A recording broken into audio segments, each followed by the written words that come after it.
자, 오늘은 아무래도 제가 말씀을 설교 제목이 무엇인가 그 의미를 여러분들에게 설명하는 것으로부터 이야기를 시작하는 게 좋을 것 같습니다. 그림을 한번 보시겠어요?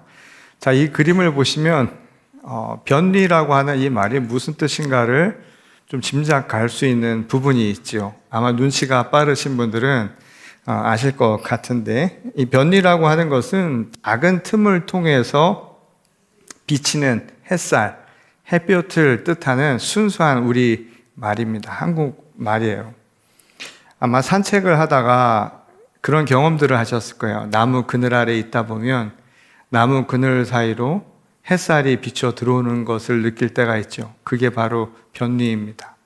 근데 이 변리라고 하는 것이 우리에게 주는 것은 어둠 속에 있는 사람들에게 앞을 볼 수 있는, 그러니까 볼 수 있는 시각을 제공해 주기도 하지만 어두운 공간은 차갑기도 하죠. 그래서 그 차가운 공간에 따뜻한 공기를 전해준다라는 의미도 가지고 있습니다. 그래서 변리라고 하는 이 말 가운데는 다른 사람으로부터 받는 보살핌 또는 돌봄이라고 하는 의미가 있어요. 우리가 누군가에게 도움을 받거나 또는 보살핌을 받거나 또 보호를 받는다라고 하는 생각이 들을 때마다 우리는 거기에 온정 같은 걸 느끼죠. 온기 같은 거를 느끼는데 그거를 말할 때도 변리라고 이야기를 합니다. 예수님이 우리를 찾아오신 그 사건은 어쩌면 어두운 세상 속에 또 냉랭하게 차가워진 우리의 마음 속에 한 줄기 햇살과 같은 변리와 같은 이가 찾아온 하나의 사건이라고 말할 수 있을지 모르겠습니다. 예수님은 이 땅 가운데 오셔서 마지막 그 구원의 대업을 마치기 위해서 예루살렘에 들어가셨죠. 그리고 예루살렘의 배꼽이라고 할 수 있는 그 성전을 방문하시고 우리의 현실을 보시게 됩니다. 생기를 잃어버리고 이미 도적의 굴이 되어버린, 강도들의 소굴이 되어버린 성전의 적나라한 현실을 보게 되시죠. 다시 말해서 차가운 이 땅의 현실을 마주하게 되신 겁니다. 이러한 상태를 오늘 본문에서는 아주 상징적인 한 모습을 통해서 우리에게 전하고 있습니다. 바로 성전 서기관의 행태가 그 당시의 시대 상황을 아주 잘 보여주는 하나의 일례라는 겁니다. 서기관은 고대 이스라엘 사회에서 사회 지도층, 말하자면 엘리트 계층에 속한 사람들입니다. 그들은 성전에서 하나님의 말씀을 연구하고 또 하나님의 말씀을 사람들에게 가르치는 역할을 하던 사람들이죠. 오늘날로 따지자면 법률가들이나 또는 교수와 같은, 그래서 사회적인 명망도 있었고 또 그만큼 지위도 인정받고 있었던 그 시대의 엘리트 계층이었습니다. 그런데 예수님은 어찌된 일인지 그들을 오히려 삼가라, 멀리하라고 사람들에게 이야기를 하시죠. 그리고 그 이유를 조목조목 이렇게 열거합니다. 오늘 본 말씀 38절과 39절에 보면 첫 번째는 서기관들이 입고 다니는 긴 옷을 예로 들시죠. 자, 긴 옷이라고 번역된 스톨레라고 하는 이 원어는 왕이나 제사장 또는 고관들이 입던 일종의 예복을 일컫는 말이었습니다. 제가 일부 예배 때는 로브라고 해서 그 목사들이 입는 옷을 입지요. 가운 같은 거를 걸치고 하는데 그와 비슷한 것이라고 생각하면 되겠어요. 당시 제사장이나 종교적 지도자들이 입던 옷들입니다. 그것은 예식을 위해서 입는 옷이겠지요. 또는 오늘날로 치면 법관들이 법복을 입잖아요. 그래서 법복을 입는 것도 마찬가지일 거예요. 또 특히 오늘날은 그 가장 사람들에게 인기 있는 직종 중에 하나가 의사죠. 의사들이 입는 그 의사 가운을 입는다라는 게 사람들에게 주는 신뢰도라든가 또는 그것이 주는 권위라고 하는 것을 우리는 너무나 잘 알고 있습니다. 근데 이것은 특정한 곳에서 특정한 상황에 입는 것인데 이것을 평상시 겉옷처럼 입고 다닌다라는 거예요. 그거는 자신의 위상을 뽐내려 드는 일종의 거칠애를 보여주는 것이라는 걸 알 수 있죠.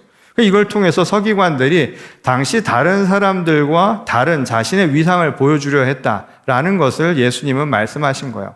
자, 두 번째로는 시장에서 문안받는 걸 좋아하고 회당이나 잔치에서 높은 곳에 앉고 싶어 하는 그런 일종의 권위의식을 나타내는 말입니다. 말하자면 남들보다 잘났다는 것이죠. 내가 잘났다는 걸 확신하고 싶은, 재확인하고 싶은 일종의 우쭐댐, 이 정도로 이야기할 수 있는 대목입니다. 많은 사람들이 이 부분에 대해서 인정할 거예요. 그리고 우리도 알게 모르게 남보다 달라지기를 원하잖아요. 그렇죠? 우리가 뭔가 다루고 싶잖아요. 우리 여기 계신 자매님들 좋은 옷 입고 왔는데 옆에 언니가 또 그 옷 입고 왔어요. 다음 주 그거 입을 용기 별로 안 생깁니다. 그리고 용기를 필요로 하지도 않아요. 싫어요. 잘 안 입게 될 거예요. 그리고 그것을 통해서 내가 남과 뭔가 좀 달라 보이고 또 높아 보이고 하는 거칠애라고 하는 것들은 아마 많은 사람들이 가지고 있는 것이고 또 그것을 인정받고 싶어하는 권위의식이라고 하는 것은 우리 안에 조금씩은 다 갖고 있는 모습일 겁니다. 문제는 그게 우리의 영혼을 완전히 만족시킬 수는 없어요. 욕망이라고 하는 것은 다가가면 다가갈수록 멀어지는 게 욕망의 특징이죠. 그래도 여기까지는 개인적인 석양이라고 해서 우리가 봐줄 만한 내용들입니다. 형식적인 거칠애나 외적인 조건으로 다른 사람들과 구별하려고 하는 그 마음, 그거는 나쁜 습성 정도, 조금 다른 것, 유별난 것, 이런 정도로 치부할 수 있는 내용이에요. 사회화되어 가면서 살아가는 인간에게 아마 여기에 항상 노출되어 있고 우리도 모르는 새 자기도 모르게 무의식적으로 이런 일을 우리는 할 수도 있는 일이라는 겁니다. 그런데 본문 40절에 언급된 서기관의 문제점은 좀 다르죠. 그 심각성이 아주 큰 내용들입니다. 두 가지를 지적을 했는데 첫 번째는 과부의 가산을 삼킨 행위입니다. 자, 이것은 불법적으로 남의 재산을 내가 강탈했다 하는 의미를 갖고 있는 것인데 실제로 그랬는지 아닌지는 잘 모르겠어요. 아마도 대부분의 사람들이 다 그렇다라고 보기는 어렵겠죠. 여하간 서기관들이 실정법을 정면으로 어기면서까지 그런 불법을 장행했다 그렇기보다는 아마 교묘한 방식으로 과부의 아주 약한 부분들을 쳐서 그 사람들의 것들을 착취하거나 약탈했을 가능성이 굉장히 높은 게 아닌가 싶습니다. 예컨대 말이죠. 당시 이 서기관이라고 하는 사람들이 법률을 다루는 사람들이니까 지금도 그렇죠. 대다수의 당시 일반 사람들은 먹고 살기도 어렵고요. 학력이 지금과 같지 않은 문맹률이 굉장히 높은 시대예요. 그 시대의 법에 대한 것들을 잘 몰라서 이들에게 물어볼 때 이들로부터 조언을 받고 일종의 수임료 같은 거를 내는 경우가 있는데 그때 엄청나게 불려서 받는 것이죠. 일종의 등쳐먹는 짓을 했다는 거예요. 힘없는 약자들을 요래조래 굴려가면서 그들의 연약한 것, 그들의 부족한 면들을 가지고 자신들의 이익을 취하는 편법이 이루어졌다라는 겁니다. 두 번째로는 서기관들의 위선에 대한 이야기입니다. 예수님은 사람들이 보는 앞에서 길게 기도하는 거예요. 말하자면 이것은 하나의 상징적인 모습이죠.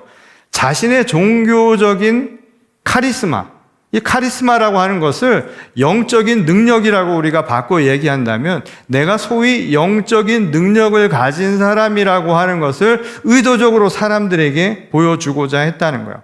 실제로 그런지 아닌지 잘 모르는데 위선적이라고 하는 것은 이 자기 자신이 스스로에게 남들의 눈에 보이지 않을 때 또는 자기 양심에 있어서는 대단히 헐렁한 느슨한 신앙을 갖고 있는 사람들이 그러더라는 거예요. 그 말은 뭐냐 하면 양심을 어기는 행위들을 했을 가능성이 높다는 것이죠. 이런 위선을 통해서 다른 사람들의 연약한 부분 자극을 하는 것이죠. 요즘에도 그런 분들 계시잖아요. 내가 예언을 하고 앞을 보고 너의 병을 고쳐주겠다라고. 그래서 어떤 특별한 능력이 있는 것처럼 핏대를 세워가면서 사람들 앞에 기도하면서요. 뭔가 있는 것처럼 사람들의 연약한 부분을 그렇게 해치는 사람들을 있지 않습니까? 눈속임인 거죠. 소위 사이비와 같은 일들이 벌어질 가능성이 높았던 거예요. 이 부분에 대해서 예수님은 문제를 삼으셨던 것이죠. 예수님은 이러한 서기관의 행태들, 그들의 문제들을 꼬집으신 뒤에 엄중하게 이들에게 판결이 있을 것이라 그렇게 말씀을 하셨습니다.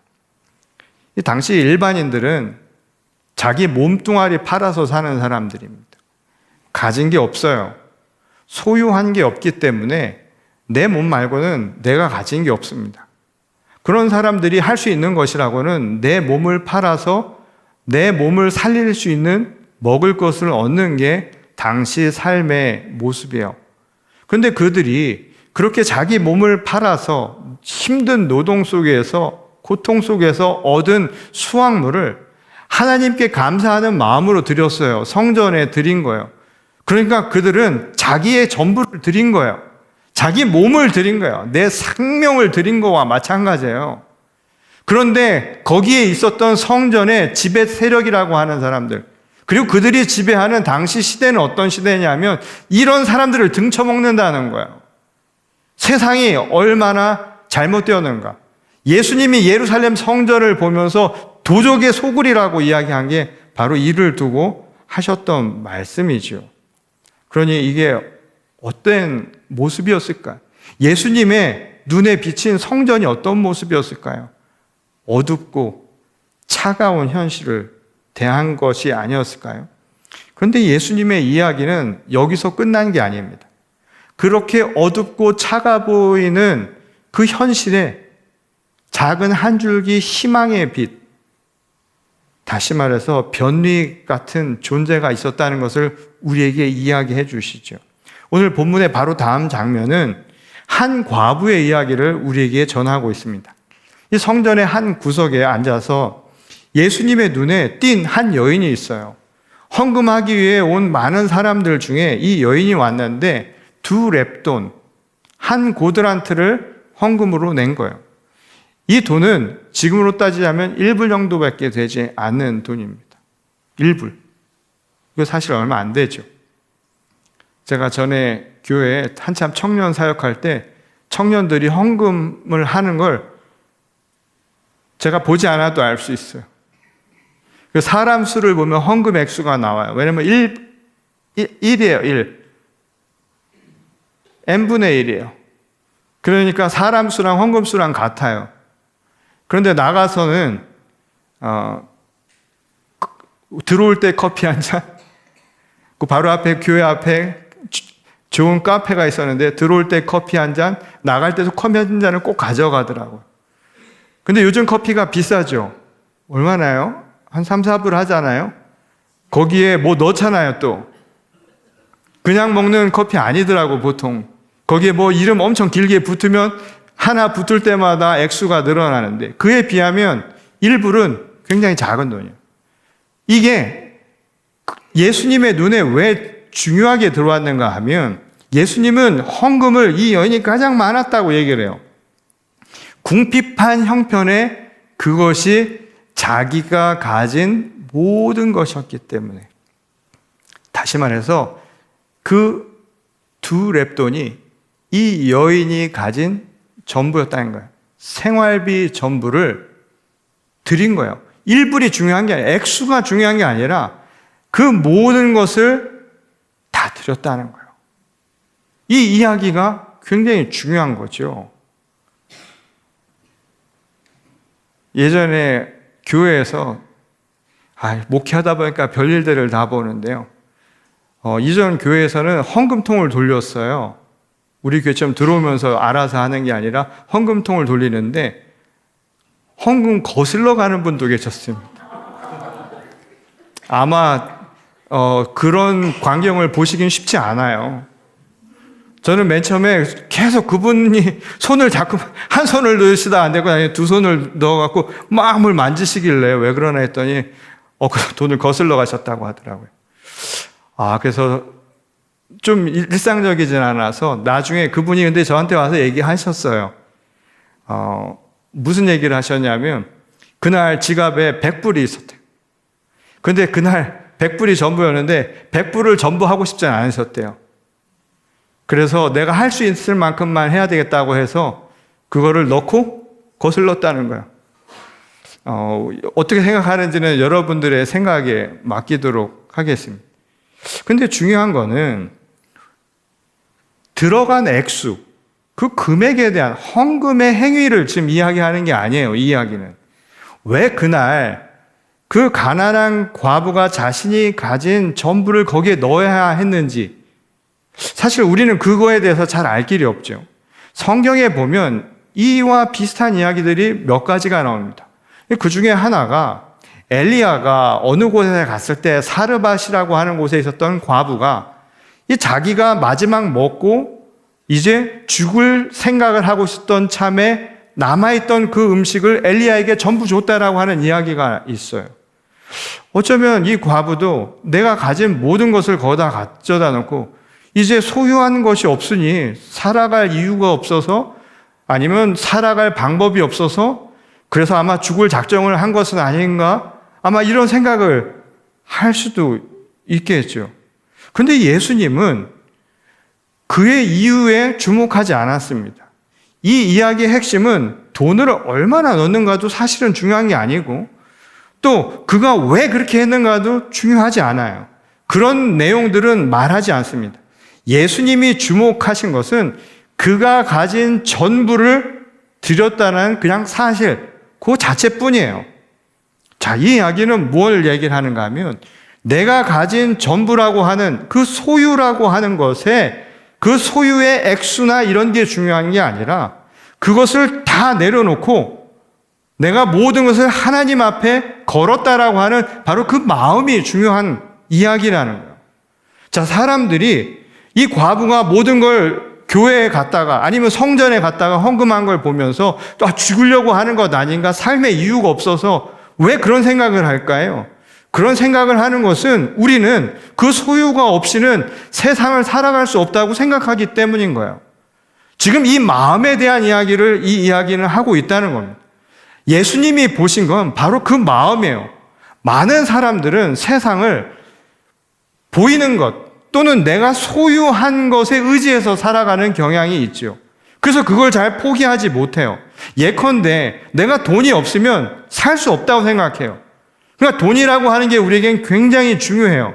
우리가 살아가는 자본주의 사회에서 돈이라고 하는 것은 없으면 안 되는, 아주 우리를 귀찮게 하고 때로는 우리를 힘들게 만드는 것일 수 있어요. 근데 지금 이 여인은 그렇게 생각하는 것을 완전히 포기하고 나는 내 삶의 전부를 하나님께 걸었다라고 하는 것을 보여주었다는 거예요. 자기 삶을 온전하게 하나님 앞에 걸었다는 거예요. 자, 그렇다면 우리는 어떨까요? 돈이 많거나 적거나 상관없어요. 실제로는 크게 다르지 않습니다. 많으면 많은 대로 못 걸고요, 적으면 적은 대로 못 걸고 살아갑니다. 다 제각각 이유가 있어요. 다 자기 변명이 있습니다. 그 부분에 대해서는 저 자신도 마찬가지예요. 자유롭지 않아요. 아마 여기 계신 분들은 누구도 소유에 대한 이야기를 한다면 자유로울 분들은 거의 한 분도 없을 거예요. 그러니 이 이야기에 나온 가난한 과부, 이 사람이 얼마나 특별한 사람인가를 우리는 알 수 있죠. 아주 특별한 존재라는 이야기를 이야기는 하고 있습니다. 그런데 이 이야기는 바로 앞에서 언급한 서기관과 비교하면서 이야기를 하죠. 자, 이 여인의 특징이 뭘까요? 서기관과 비교해보면 서기관들에 비해서 이 여인은 좋은 옷 입을 수 없어요.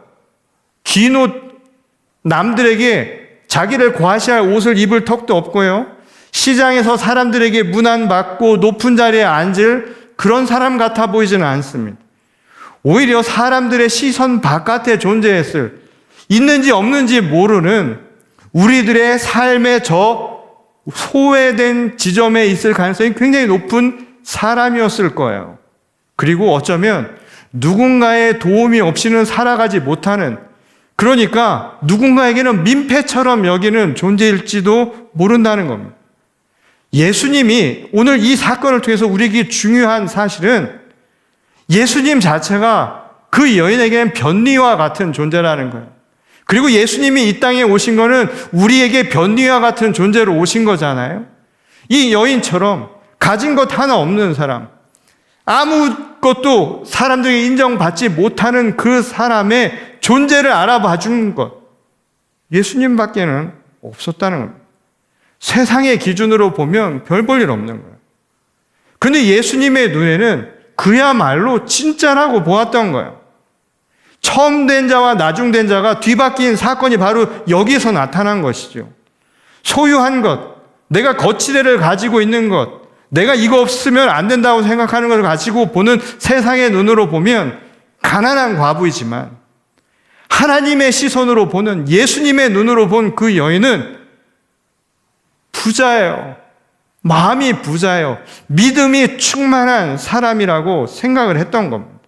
자기의 삶을 보이는 것이 아니라, 소유한, 자기 소유에 건 게 아니라 하나님께 의뢰한 거예요. 이거 없으면 죽을 것 같다라는 게 아니라 나는 하나님 없으면 죽을 것 같다라는 그 희망을 걸었던 사람의 이야기를 한 것이죠. 그리고 그걸 통해서 어쩌면 우리에게 이 말씀을 하시는지 모릅니다. 세상 차갑고 어두운 현실 속에서 여전히 변리와 같은 존재가 우리 가운데도 있다는 걸 이야기해 주는 거예요.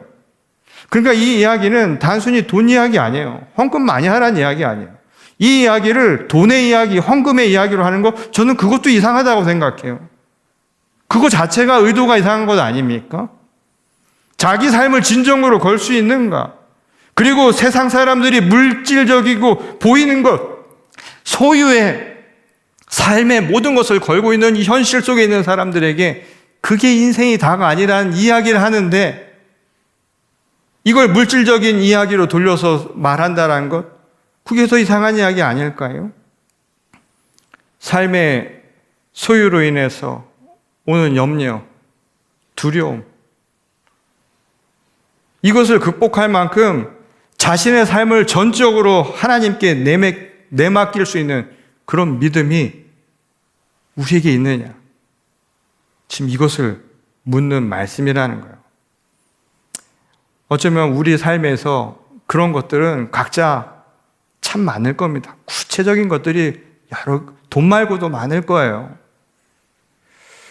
교회를 담임하고 있는 목사인 저도 거기서 참 자유롭지 않습니다. 저도 고백할 것이 한 가지가 있는데요. 이 천국에는 숫자라는 게 없다고 하는데도 은연중에 자꾸만 수치가 눈에 들어와요. 그래서 교회 성장에 대한 이야기도 생각을 하게 되고, 그러다 보니까 앞으로 교회 미래가 어떻게 될 것인가 하는 막연한 염려 같은 것들이 늘 있습니다. 물론 살림살이를 하는 입장이니까 그러려니 생각할 수도 있을 거예요. 여기 계신 우리 자매님들, 예전에는 별 해는 밤을 보면서 저 별은 나의 별, 저 별은 누구의 별 하던 그 순수했던 마음들이 어느 순간 세상이 나를 아줌마로 부르는 순간 확 달라져 있는 자신을 발견하죠. 남성도 여성도 아닌 제3의 성, 아줌마.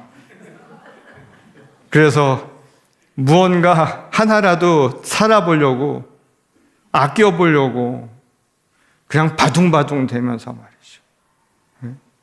그렇게 살아가는 것, 살림살이라고 하는 것들을 생각해 보면 이해 못할 바도 전혀 아닙니다.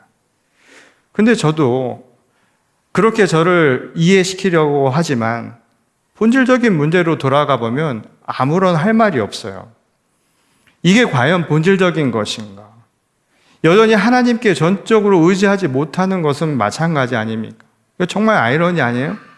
하나님의 일을 한다고 하면서 하나님께 전적으로 의지하지 못한다는 것, 그리고 오히려 세상적인 가치일 수 있는 것에, 더 부수적인 것에 관심과 염려하고 있다는 것,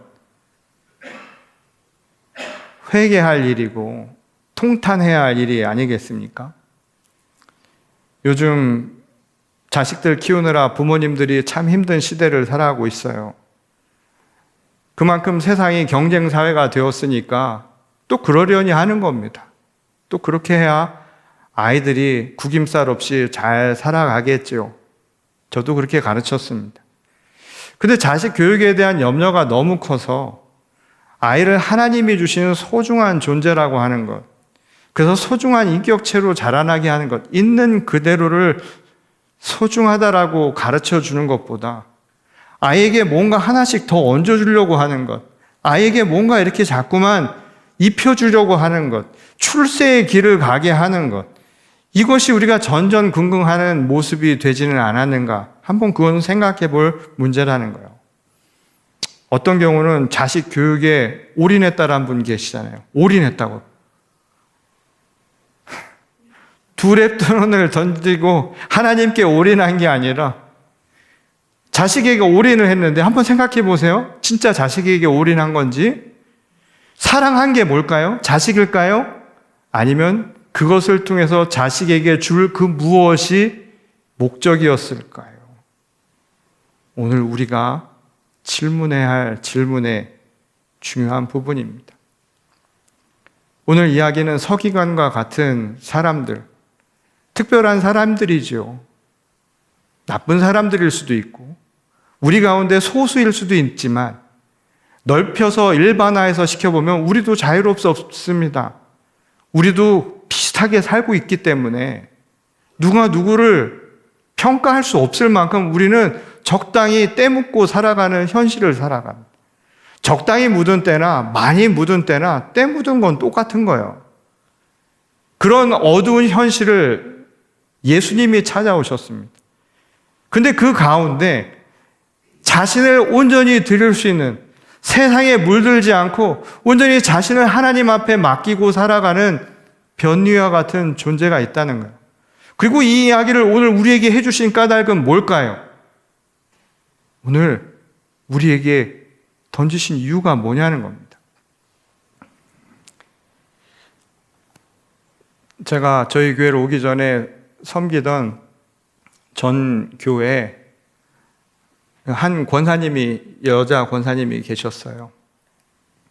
그분이 16살 되던 해에 한국에 전쟁이 일어났습니다.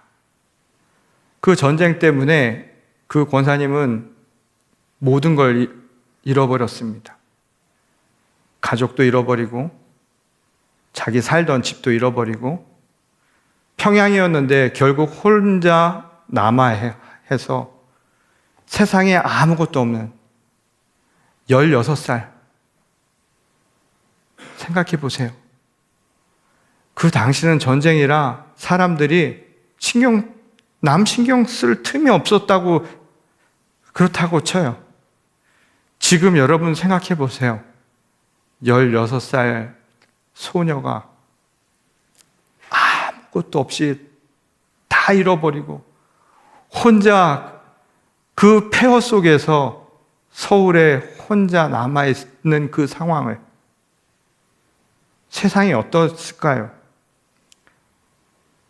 누군가 변리처럼 그를 따뜻하게 보호해주고 그를 안아주었을까요?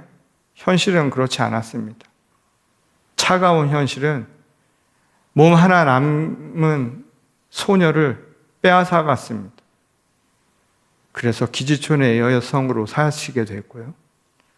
그리고 그곳에서 미군을 만나서 미군과 함께 미국에 건너와서 속아서 온 거죠. 자식 둘을 낳고 그 미군은 도망갔습니다. 그래서 그분이 그때부터 아이 둘을 키우기 위해서 쉬지 않고 일했어요. 하루에 몇 가지 일을 하면서 하루도 쉬지 못했습니다. 남들이 말하는 주일도 아이들만 교회 보내고 본인을 갈 수도 없었어요. 일하느라고. 제가 그분을 만났을 때 60대였습니다. 60대 초반이에요. 여기 계신 분들 60대 초반 팽팽합니다. 지금 보시면. 그렇죠?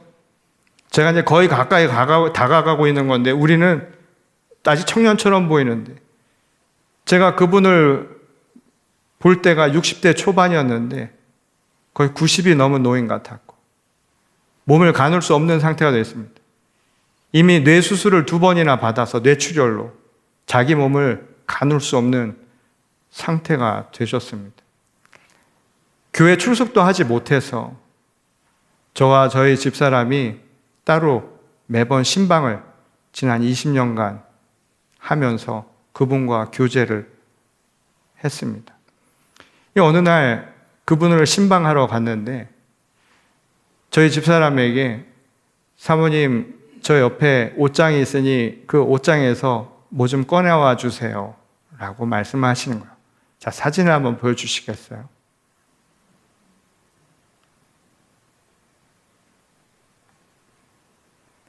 꺼내서 보니까 저 아시죠? 이태리 타올이라고 한 떼타올입니다. 떼타올 안에 뭐가 있길래 꺼내서 보니까 저 돈이에요.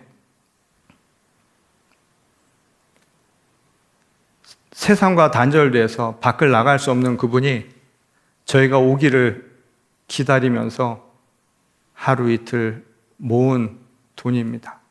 헌금이에요.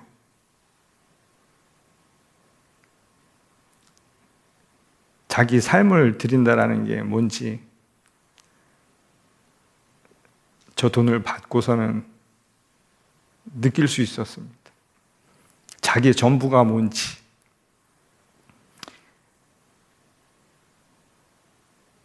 세상을 살아가면서 정말 힘들게 사신 분인데 얼마나 외로웠을까요? 얼마나 힘들었을까요? 그래도 모아서 준비한 거예요.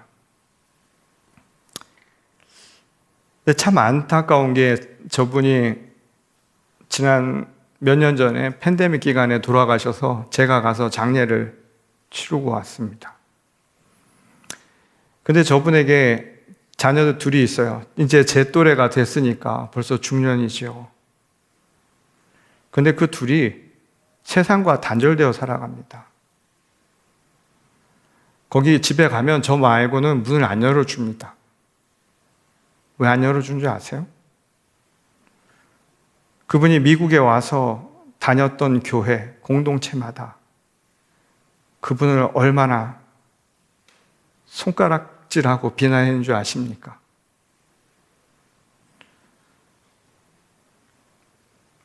몸을 팔았던 사람이라고, 미군 부대에서 있었다라는 그 이유 하나만으로 얼마나 수군됐는지, 그 모든 수군된 사람들의 비난과 모멸이 다 누구에게 갔냐면 자식들에게 갔어요. 그 자식들은 사람에 대한 따뜻한 온정을 느껴보지 못한 겁니다. 그리고 스스로 단절을 하고 살고 있습니다. 본회퍼라는 목사님이 이런 얘기를 했습니다. 비판은 눈을 멀게 하고 사랑은 눈을 뜨게 한다. 그냥 자기가 보이는 세상, 자기가 가진 것을 전부로 아는 사람들에게 그냥 몸뚱아리 하나 있고 또 그 몸뚱아리로 살아가면서 얻게 된 그 모든 것들이 형편없어 보이고 아무것도 안 하나 보일지 모르지만 그렇게 함부로 할 수 있는 게 아니라는 거예요. 그거는 할 일이 아니죠. 전쟁만이 아니라 작은 공동체에서조차 교회가 누군가의 빛이 되고 소금이 되라고 부른 사람들인데 그 공동체 안에서도 자기와 조금 다르다고, 자기와 조금 뭔가 입장이 다르다고, 또 자기가 자기 마음을 어떻게 할 수 없다라고 남에게 내뱉어버리는, 이게 교회일까? 이게 공동체고? 이게 진짜 성전일까요? 예수님이 보셨던 당시 성전이 그런 모습이었던 겁니다. 그런 사람들이 가득 찬 곳이요, 도둑들로 가득 차 있다고, 양심이 어두운 사람들이 가득 차 있다고, 자기 때는 보지 못하고 남의 것만 보고 이야기하는, 이게 바로 강도의 소굴이 아니고 뭐겠느냐고 예수님이 말씀하신 거예요. 이 이야기는 우리에게 다시 전하는 겁니다. 예수님이 우리에게 변리로 오신 것처럼 우리도 지금 변리가 될 수 있겠느냐고요. 그리고 그 변리가 되려면 적어도 우리 마음에 과부와 같은 마음이요. 돈 내라는 게 아니라 누구를 그렇게 볼 수 있는 마음, 내가 하나님 앞에 걸 수 있는 것처럼 겉으로 드러나는 것이 아니라 그 존재 자체를, 그 사람 자체를 사랑의 마음으로 볼 수 있는가를 우리에게 이 이야기는 전하고 있는 겁니다. 마지막 하관 예배를 하는데 그 권사님의 하관 예배는 제가 지금까지 드린 하관 예배와 한 가지 달랐던 게 뭐냐면 설 수가 없었어요.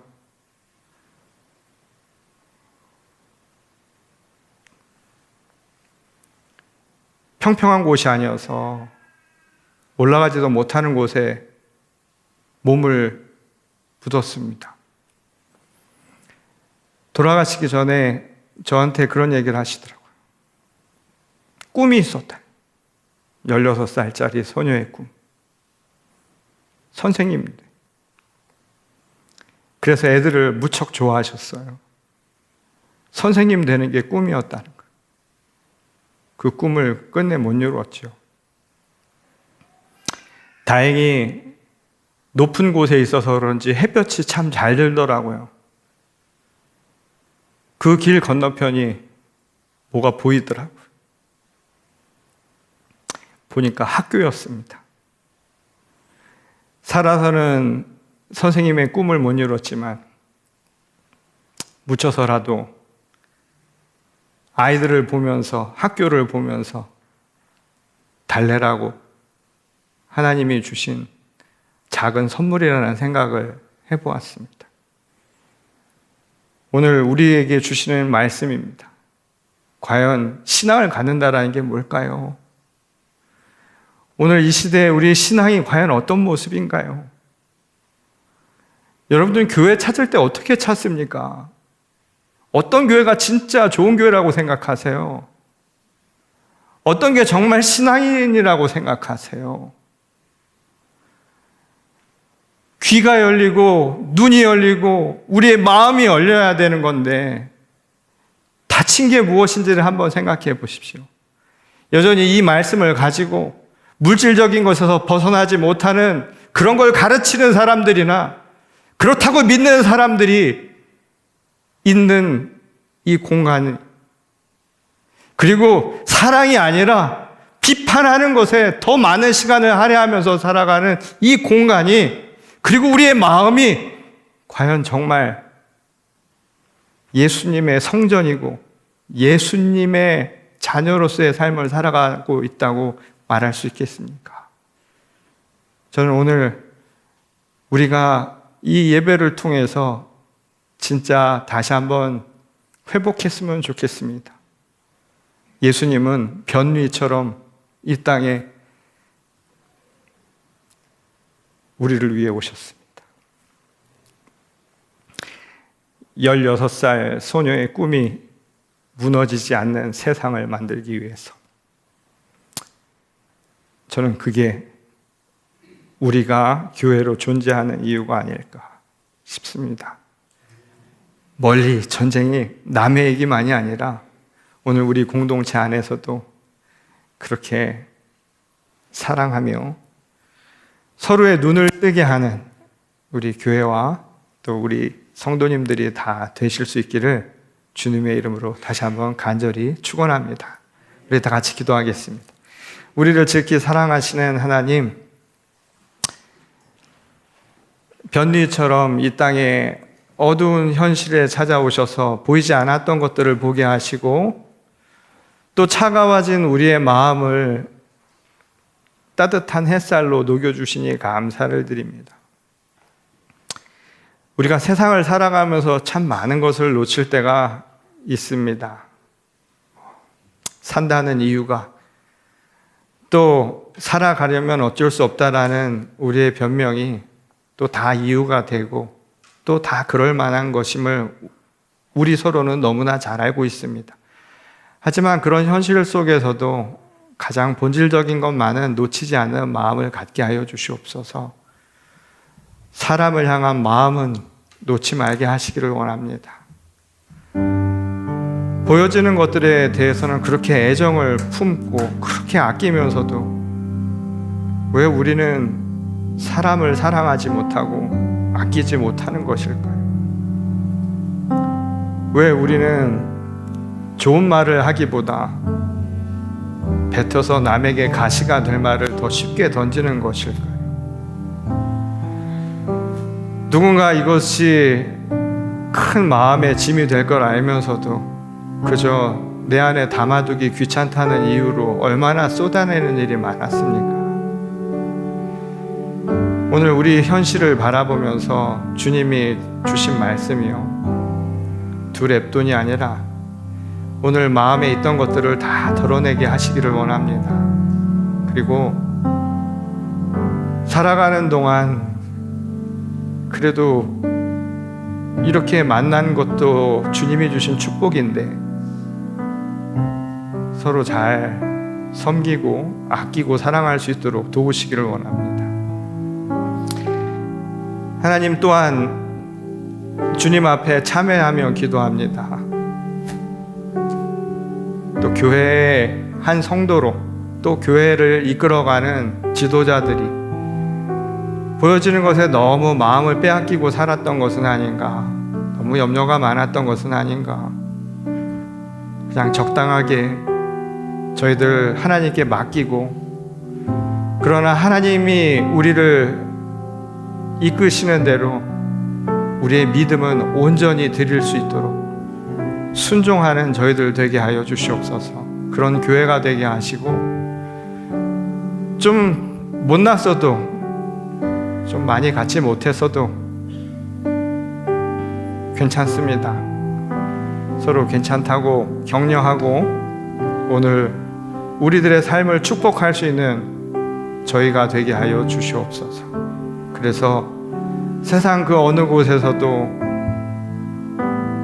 어둠 속에 갇혀 신음하는 자들이 없게 하시고, 서로의 비판의 칼날이 날카로워져서 전쟁의 피해가 낫지 않도록 주께서 우리 가운데 임재하여 주옵소서. 주께서 오늘 예배에 참여하고 우리의 마음 가운데 하나님의 말씀을 심어주신 그 은혜에 감사드리오며 우리를 구원하신 주 예수 그리스도의 이름으로 기도드렸습니다. 아멘.